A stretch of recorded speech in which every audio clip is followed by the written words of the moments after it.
While searching for camera reviews, na-notice ko on YouTube that most of the videos really were meant to sell something. These days, nagkakaroon ng resurgence ng digicams.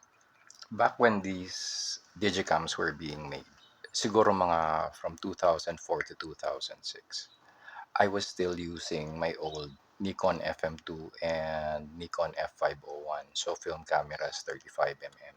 And seriously, people were laughing at me for still using a film camera in that day and age.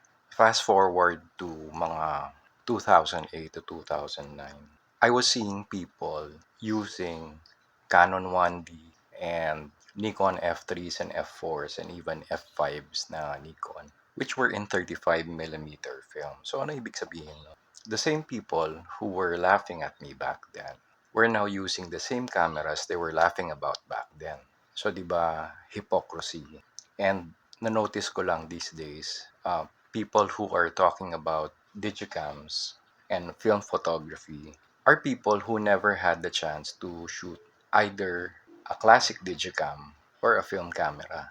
So what's this trend about? Why now are people raving about digicams like this Lumix LX3, which back in the day nobody was really talking about, nobody was fascinated with, nobody even bothered to get stuff like this back in the day. Simply because back then, ang uso, high image quality, high megapixel count, etc. The Lumix LX3 was considered a professional point-and-shoot camera. It was something that they could take with them when they were off duty and not taking serious photo. What made the LX3 and others like it special was the fact that it had tactile, mechanical controls, and full manual exposure.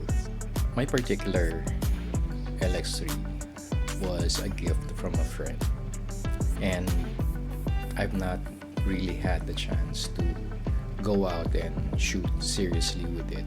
But I've already shot some videos with it and a few photographs whenever I could. Fast forward to 2023. Why are people now buying digicams? It used to be that maybe something like this in the local market would be fairly cheap, as in dirt cheap, because nobody really wants stuff like this anymore. They would rather shoot on their mobile phones. And that's the thing. For me, the photographic process and the mobile phone have to be two separate things. So if you want to shoot a photograph, use a proper camera. If you want to check on your social media, then use your phone. Ganun lang naman kasimple yun. And now, as we talk about high megapixel count, why are people going back to this thing that shoots only 9.5 or 10 megapixel? Kasi film-like daw ang quality. So, I'm seeing merely a trend or maybe a fad that people are going back to for the sake of, I really don't know. The problem is the cost of cameras like this are going up. So, nagkakaroon ng market value, which is detrimental to those who merely want to shoot but cannot afford the modern high megapixel count or modern cameras in general.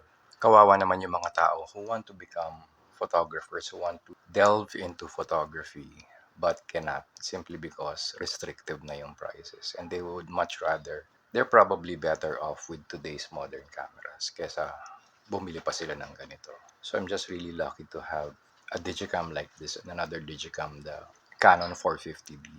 So anyway, let's just wait and see. Tignan natin kung saan papunta tong trend na ito. Who knows?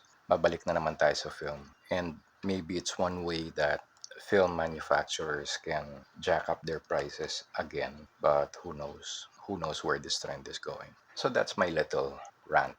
I'm Direk Absabando. Serendipity happens.